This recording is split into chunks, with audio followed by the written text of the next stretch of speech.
Hi. Looking back, it's almost laughable how blind I was to the signs.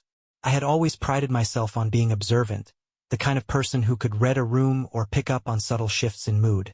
But when it came to my wife, Amanda, I had completely missed the storm brewing beneath the surface of our life together. We'd been married for 12 years. Not perfect years, what marriage is, but solid enough that I thought we had weathered the toughest storms.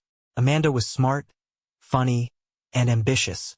She could light up a room with her laughter and had an energy about her that made people want to be near her. It's what drew me to her in the first place. She was the type of person who made life feel more vibrant just by being in it. Our life was predictable, comfortable. We had 2 kids, a cozy suburban house, and a routine that revolved around soccer practices, work deadlines, and Sunday barbecues. I thought we were happy, even if the passion that once defined our relationship had dulled to a steady companionship. That's what happens, doesn't it? Life moves on, and the wild, fiery love of youth settles into something quieter, something deeper, or so I thought. The first inkling that something was wrong came on an ordinary Wednesday. Amanda had been acting off. Nothing dramatic, just small things that didn't add up. She'd started working late more often, claiming her team was under pressure to meet a critical deadline. Her phone, once a shared space for funny memes and reminders, was suddenly always face down on the counter or tucked away in her purse. She seemed distracted at dinner, her mind somewhere else even when her body was present. At first, I told myself I was overthinking it. Everyone has rough patches. Work gets stressful. People get tired. But the little things started to pile up. One evening, I found a receipt in the laundry for a restaurant I didn't recognize. When I asked her about it, she waved it off, saying it was a team lunch. Maybe it was. But the way she avoided meeting my eyes left a sour taste in my mouth. I let it slide, telling myself that pushing the issue would only make me look paranoid. But the doubt had taken root, and once it did, I couldn't stop seeing the cracks. Her late nights became more frequent, and her excuses felt rehearsed, like lines she'd practiced in her head. I started noticing other things, too. The way she'd smile at her phone, the occasional missed call she'd hurriedly decline, the faint trace of unfamiliar cologne on her jacket. I didn't want to believe it. I loved Amanda. I loved our family, our life together. But the thought gnawed at me, growing louder with each passing day. Still, I didn't confront her. I didn't want to accuse her without proof. Didn't want to risk being wrong and damaging something I couldn't fix. Instead, I decided to observe, to gather information until I could make sense of what was happening. My chance came a few weeks later. Amanda was heading out for another late meeting, her tone breezy as she kissed me goodbye and grabbed her purse. After she left, I waited a few minutes before following her. I felt ridiculous, like a character in some cliched spy movie, but I needed to know. I needed to put my doubts to rest one way or another. She drove to a hotel downtown. I parked a safe distance away and watched as she stepped out of the car, her phone in hand. A man approached her, tall and well-dressed, his smile warm and familiar. They embraced, a gesture that was more than friendly, more than professional.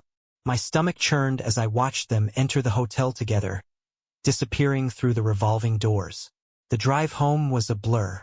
My hands gripped the steering wheel tightly, my mind racing with anger, hurt, and disbelief.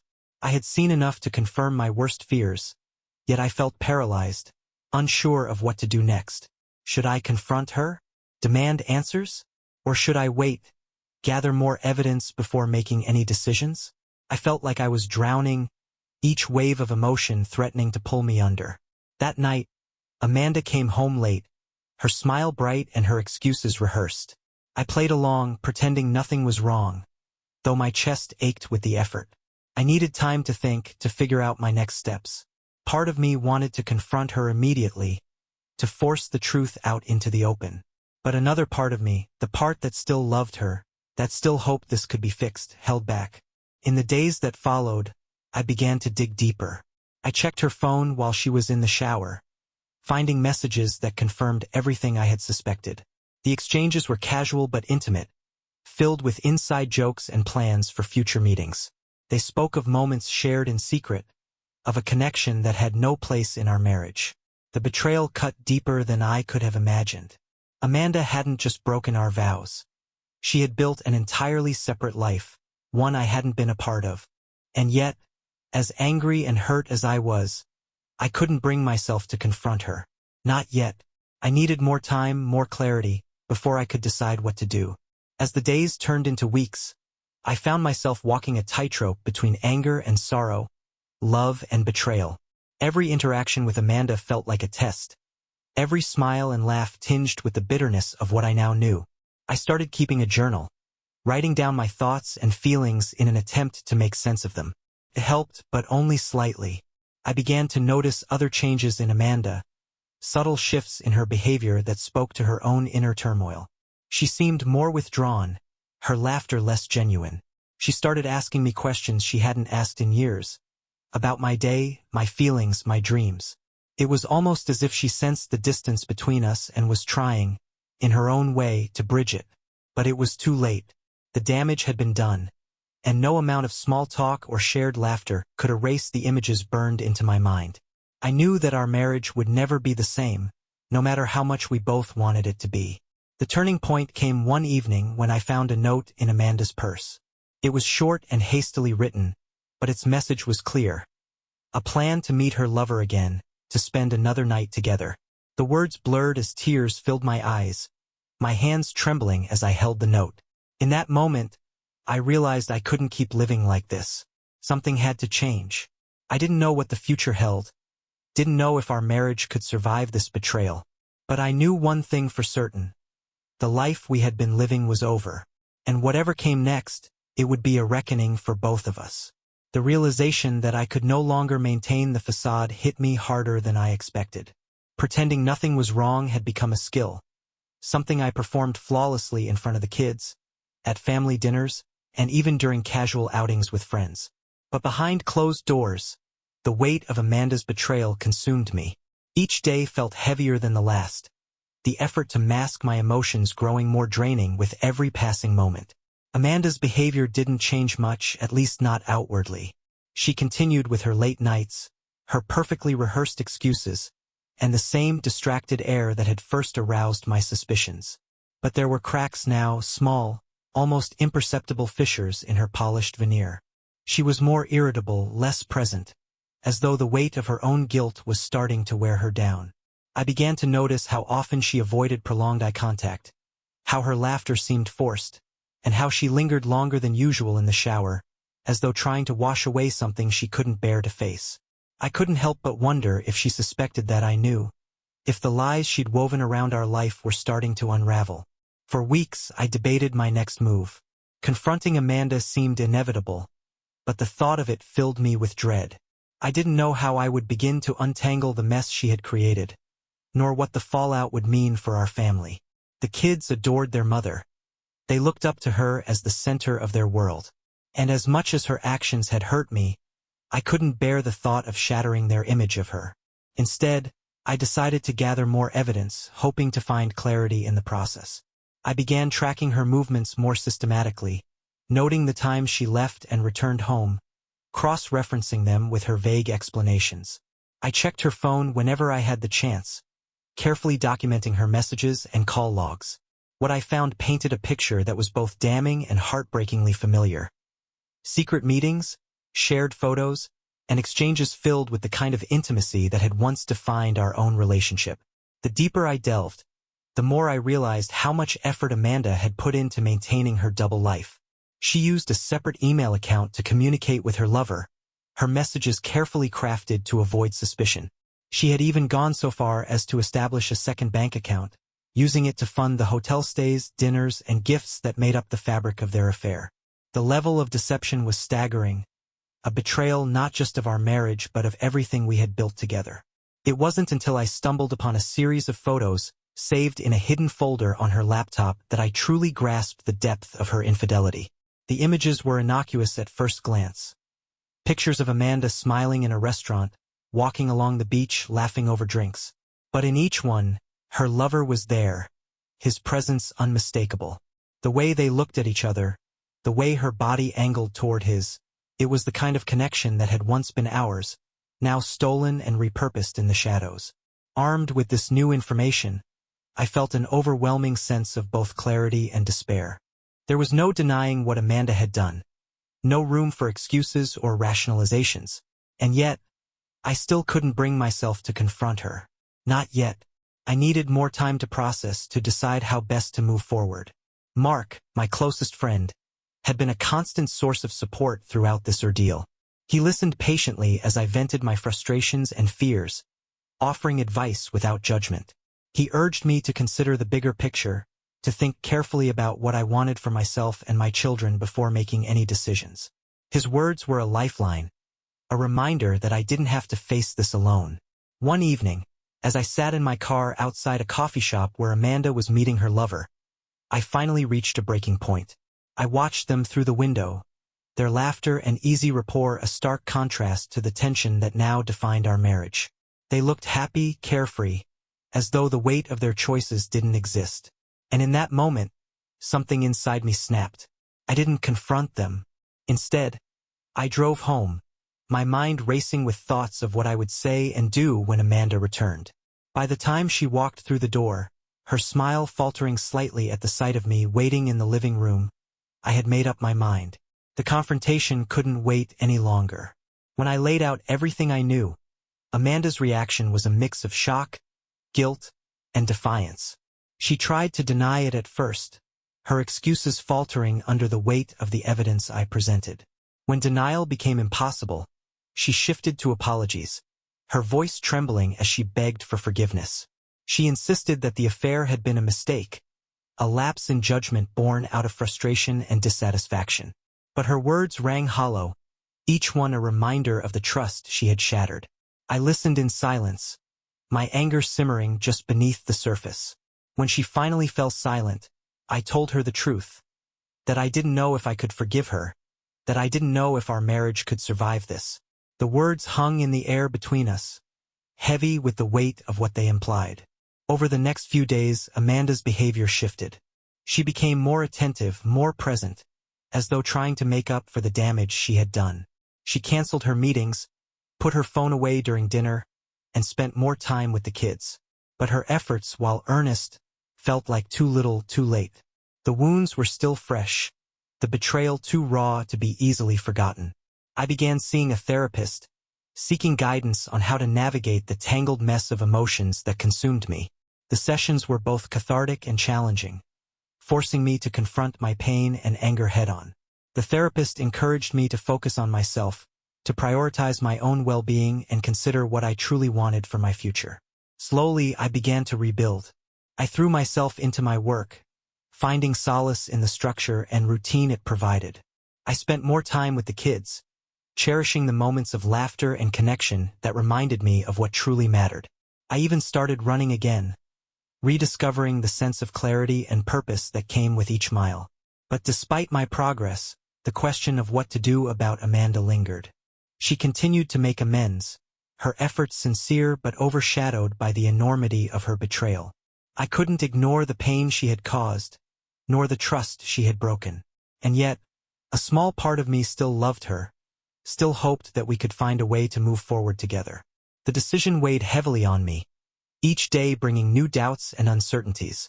I knew that whatever choice I made would shape not just my future, but the futures of our children and the life we had built together. And as much as I wanted to find a resolution, I also knew that the journey was far from over. In the days following my confrontation with Amanda, the atmosphere in our home was a mixture of tension and forced civility. We spoke in measured tones, our conversations carefully avoiding the elephant in the room. For the kids' sake, we maintained a facade of normalcy, but beneath the surface, everything had changed. Each passing day felt like an act of endurance, a test of how long we could coexist in this fragile state before something finally gave way. Amanda's attempts to repair our marriage were earnest but often miscalculated. She apologized constantly, her voice trembling with emotion as she tried to explain herself. She offered to attend therapy together, to do whatever it took to regain my trust. But her words felt like pebbles against the fortress of anger and pain I had built around myself. I couldn't bring myself to forgive her, not yet, and maybe not ever. I spent a lot of time thinking about the kids, They were the one part of my life that still felt untainted by Amanda's betrayal. Their laughter and boundless energy were a refuge, a reminder of what mattered most. I threw myself into being the best father I could be, planning weekend trips and movie nights to distract myself from the turmoil at home. But even as I tried to shield them from the cracks in our family, I couldn't help but wonder how long I could keep the truth from them. My own emotions were a labyrinth I couldn't navigate. Anger, sadness, and a deep sense of betrayal consumed me, their weight growing heavier with each passing day. I started seeing my therapist twice a week, desperate for clarity and guidance. The sessions were grueling, forcing me to confront not only Amanda's actions but also my own feelings of inadequacy. Had I failed her in some way? Was there something I could have done to prevent this? One evening, as I sat in my car outside the gym, I found myself scrolling through old photos on my phone. There were pictures of Amanda and me from our early years, smiling and carefree, oblivious to the struggles that lay ahead. I lingered on a photo from our honeymoon, the two of us standing on a sunlit beach, our arms wrapped around each other. It felt like a different lifetime, a version of us I could barely recognize. I wondered if that version of us could have survived this, if there had ever been a path where we didn't end up here. My friends, particularly Mark, had been a source of strength during this time. Mark's straightforward advice and unwavering support were invaluable, even when I didn't want to hear it. He encouraged me to focus on myself, to take the time I needed to decide what I wanted. His words stayed with me, a steady undercurrent of reassurance in the chaos of my thoughts. Amanda, for her part, was trying. She began attending therapy on her own, something she had resisted for years. She stopped working late and made an effort to be more present with the kids. She wrote me letters, pouring her heart out in ways she hadn't done since we first started dating. But no matter how hard she tried, I couldn't shake the image of her with someone else. The memory of her betrayal seared into my mind like a brand. It was during one of my therapy sessions that the idea of separation first came up. My therapist suggested that time apart might give us both the clarity we needed, a chance to evaluate our feelings without the constant pressure of being under the same roof. The thought terrified me. What if separation led to divorce? What if the distance only deepened the divide between us? But it also intrigued me. Maybe space was exactly what we needed to heal, or at least to figure out what healing might look like. That night, I broached the subject with Amanda. She looked stricken, her eyes filling with tears as I explained my reasoning. She pleaded with me to reconsider, to keep trying to work things out together. But I stood firm, telling her that this wasn't about giving up, but about finding a way forward. Reluctantly, she agreed, and we began making plans for her to stay with her sister for a while. The first night without Amanda was surreal. The house felt emptier, quieter, despite the kids still being there. I missed her in a way that surprised me, a dull ache that reminded me of the love we had shared before everything fell apart. But I also felt a sense of relief, a weight lifted by her absence. For the first time in weeks, I could breathe without feeling the constant tension of her presence. During our time apart, I focused on rebuilding myself. I started running again, waking up early to jog through the neighborhood as the sun rose. I reconnected with old hobbies, spending hours in the garage working on woodworking projects. These small acts of self-care became a lifeline, a way to remind myself that I was still capable of joy and purpose outside of my marriage. Amanda and I continued to attend therapy separately, but we also began meeting for joint sessions once a week. These sessions were challenging, forcing us to confront the pain and anger that had defined our relationship since her confession. We talked about the affair in excruciating detail, dissecting the choices that had led us here. Amanda was candid about her feelings of inadequacy and dissatisfaction, admitting that the affair had been a misguided attempt to escape her own insecurities. Hearing her speak so vulnerably was both heartbreaking and illuminating. As the weeks turned into months, the separation began to feel less like a temporary measure and more like a new normal. Amanda and I communicated primarily through texts and emails, discussing logistics for the kids and therapy schedules, but avoiding deeper conversations. I started to imagine a life without her, a future where I could rebuild on my own terms. The thought was both terrifying and liberating. But just as I began to find my footing, life threw another curveball. One afternoon, I received an envelope in the mail with no return address. Inside was a series of photographs, each one more damning than the last. They showed Amanda and her lover together, not from months ago but from the past few weeks. The images were time-stamped, their location unmistakable. Despite everything, despite her promises and her efforts, Amanda had continued the affair. The betrayal hit me like a freight train. The wind knocked out of me as I stared at the photos.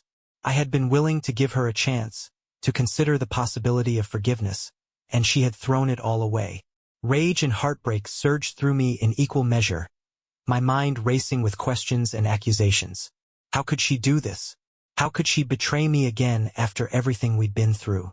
I spent the rest of the day in a fog, my thoughts too tangled to make sense of. That evening, I called Mark and told him everything. His anger mirrored my own, his voice shaking as he urged me to take action. He reminded me that I deserved better, that I owed it to myself and my kids to move forward without her. That night, I sat down and began drafting a letter to Amanda. It was a goodbye letter, a final acknowledgement of the love we'd shared and the pain she'd caused. I told her that I couldn't keep living in a cycle of betrayal and broken promises, that I needed to let her go to find peace for myself and stability for our children. As I wrote, a strange sense of calm washed over me. For the first time in months, I felt certain about what I needed to do. When I handed her the letter during our next therapy session, she broke down, her sobs echoing through the small room. She begged me to reconsider, to give her one more chance. But I stood firm, my resolve unshaken. This was the end of our story, at least as husband and wife. As I walked out of the session, the weight on my chest began to lift. The road ahead would be difficult, filled with challenges I couldn't yet anticipate. But for the first time, I felt free, ready to reclaim my life and rebuild on my own terms. In the weeks following my decision to end things with Amanda, life felt like a strange mixture of relief and uncertainty. The house, now quieter and emptier, carried an eerie sense of finality. Amanda had moved in with her sister temporarily, a choice that was as much for her stability as it was for mine and the kids. The children, blissfully unaware of the true nature of our separation, were told that Mommy and Daddy needed some time apart to work on things. It was the best I could offer them without shattering their innocence. My days became a blur of routines and adjustments. I immersed myself in work, taking on extra projects to fill the void left by Amanda's absence. I leaned heavily on Mark and a small circle of friends who rallied around me, their support a steadying force during an otherwise turbulent time. But no matter how much I distracted myself, the nights were the hardest. Lying in bed alone, the silence was deafening, my thoughts inevitably drifting to Amanda and the memories of what once was. Despite everything, I couldn't ignore the nagging question that lingered in the back of my mind. Who had sent those photographs? The envelope, with no return address, had come out of nowhere, its contents shaking the fragile equilibrium I had worked so hard to maintain. The images were too specific, too perfectly timed, to be a coincidence. Someone wanted me to know the truth, but their motivations remained a mystery. Curiosity eventually got the better of me. One evening, after putting the kids to bed, I pulled out the envelope and spread the photos across the dining table. I scrutinized each one, searching for clues. The backgrounds, a cafe, a park bench, a hotel lobby, were all places Amanda frequented. The timestamps matched days she had told me she was attending therapy or running errands. It was clear that whoever had taken these photos had been following her closely. I considered hiring a private investigator to uncover the identity of the photographer, but something held me back. Maybe it was a lingering sense of pride, a desire to handle this chapter of my life on my own terms. Or maybe it was fear of uncovering truths I wasn't ready to face. For now, the mystery would remain just that, a mystery. Amanda, to her credit, respected my decision to separate. She called regularly to check on the kids, her tone careful and subdued. During these calls, she would sometimes ask about me, her voice tinged with regret.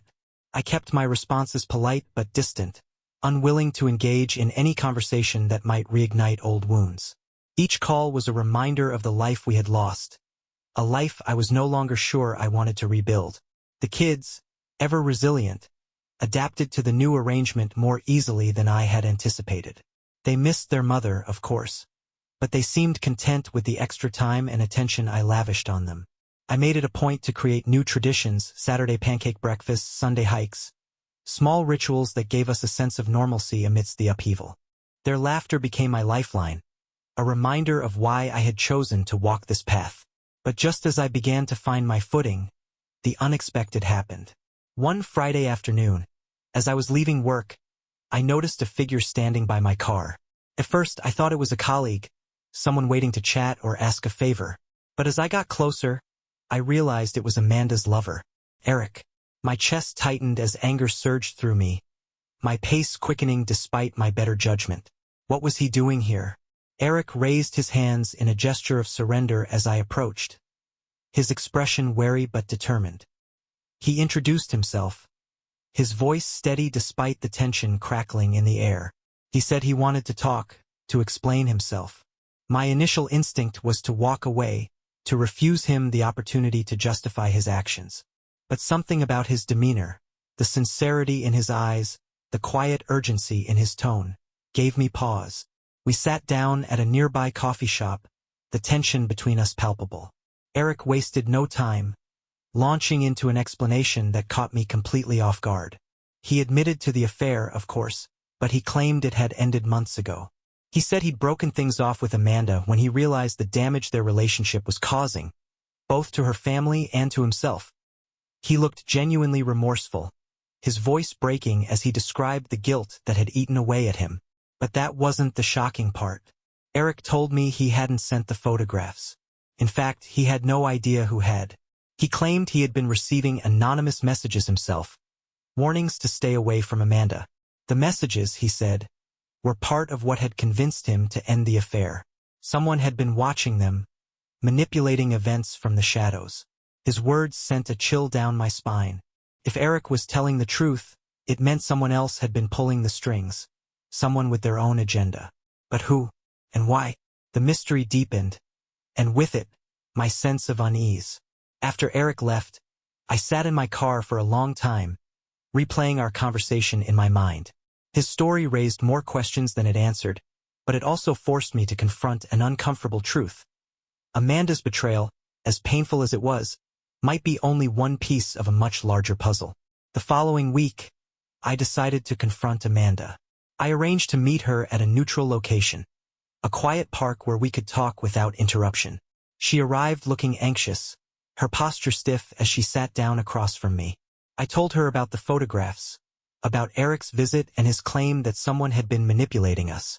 Her reaction was one of genuine surprise, her brow furrowing as she processed the information. Amanda admitted that she had also received anonymous messages in the weeks leading up to our separation. At first, she had dismissed them as pranks, but now, in light of everything, she wasn't so sure. The messages had been cryptic but pointed, warning her that her actions would have consequences. She had assumed they were from Eric, a desperate attempt to pressure her into ending the affair. But now she wasn't so sure. We sat in silence for a long time, the weight of the mystery hanging heavy between us. For the first time in months, I saw Amanda not as the woman who had betrayed me, but as someone who was also grappling with the fallout of forces beyond her control. It was a strange, almost disorienting realization, one that left me feeling both closer to her and more distant than ever. As we parted ways, Amanda asked if I thought there was any hope for us. Her voice was quiet, almost hesitant, as though she was afraid of the answer. I told her the truth. I didn't know. The road ahead was uncertain, filled with questions that had no easy answers. But one thing was clear. The mystery of the photographs, and the person behind them, was far from resolved. The days following my conversation with Amanda were consumed by a growing sense of unease.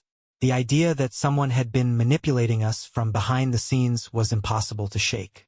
I spent hours combing through the photographs, the messages, and every memory of Amanda's behavior over the past year, trying to piece together a puzzle that seemed deliberately designed to elude me.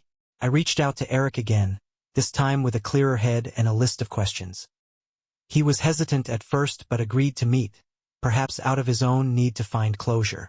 We sat in the same coffee shop as before, the tension between us still present but tempered by a shared purpose. Eric reiterated his story, emphasizing that he had cut ties with Amanda months ago and had no knowledge of who might have been following them. I asked him about the anonymous messages he had received.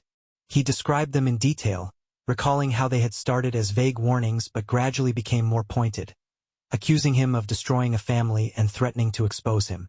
The messages had come from an untraceable number, always short and to the point. He had assumed they were from someone close to me, perhaps a friend or relative who had discovered the affair. The theory made sense, but it didn't sit right with me. The precision of the photographs, the timing of the messages, and the deliberate way the information had been delivered all suggested a level of planning that went beyond the actions of an angry friend. This was calculated, methodical. Someone had gone to great lengths to ensure that the affair came to light, and I needed to know why. My next step was to revisit the locations in the photographs. I retraced Amanda's steps, visiting the cafe, the park bench, and the hotel lobby where the photos had been taken.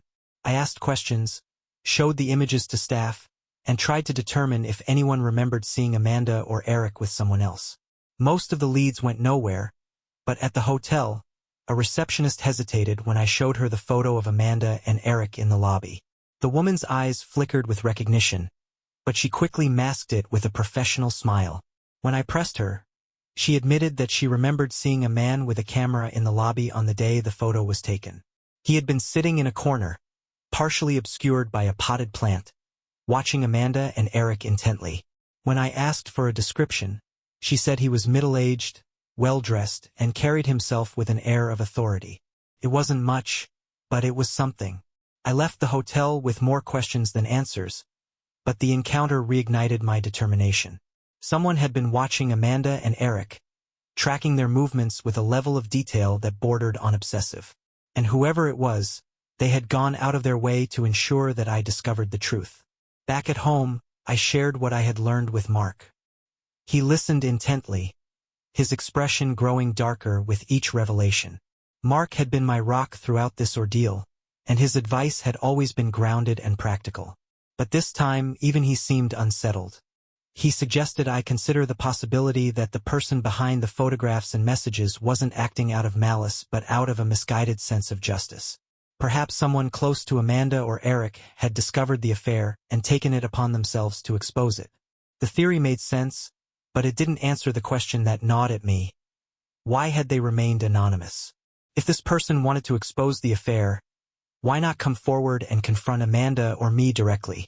What were they hiding? The breakthrough came unexpectedly. One evening, as I was going through old emails, I stumbled upon a message from Amanda's former colleague, Rachel. The email was innocuous, a thank you note for a dinner party we had hosted years ago. But seeing her name triggered a memory. Rachel had left the company around the same time Amanda's behavior had started to change. They had been close, often carpooling to work and sharing stories about their lives.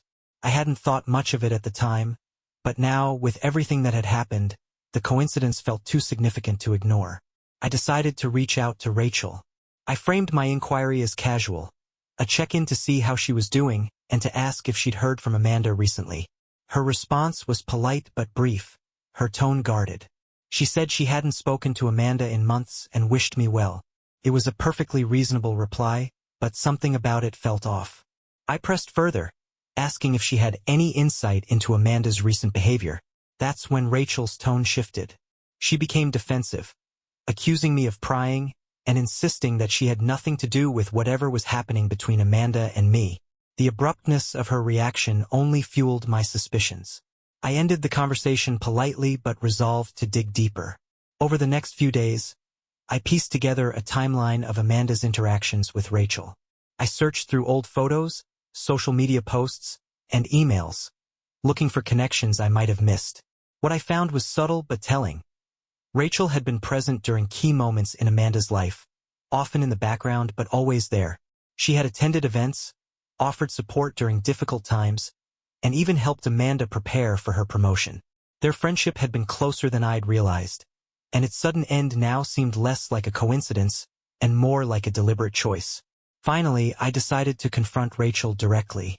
I drove to her house, my heart pounding as I knocked on the door. When she opened it, her expression shifted from surprise to apprehension. I told her I needed answers, that I wasn't leaving until she told me the truth. To my surprise, she didn't deny it. Instead, she invited me in. Rachel's confession was both shocking and heartbreaking. She admitted that she had discovered Amanda's affair months ago, long before I had any suspicions. She had stumbled upon emails and photographs while helping Amanda with a work project. Furious and hurt on my behalf, she had confronted Amanda, who had begged her to stay silent. Rachel agreed but couldn't let it go. She had taken it upon herself to expose the affair, believing that I deserved to know the truth. The photographs, the messages, the anonymous warnings, it had all been Rachel. She had followed Amanda and Eric, documenting their meetings and carefully planning the timing of her revelations. She claimed her intentions were pure, that she only wanted to protect me and the kids. But as she spoke, I couldn't ignore the undertone of bitterness in her voice, the way her words lingered on Amanda's betrayal, as though it had been a personal affront to her. I left Rachel's house feeling a strange mixture of gratitude and unease. On one hand, she had given me the truth I needed to confront Amanda and take control of my life.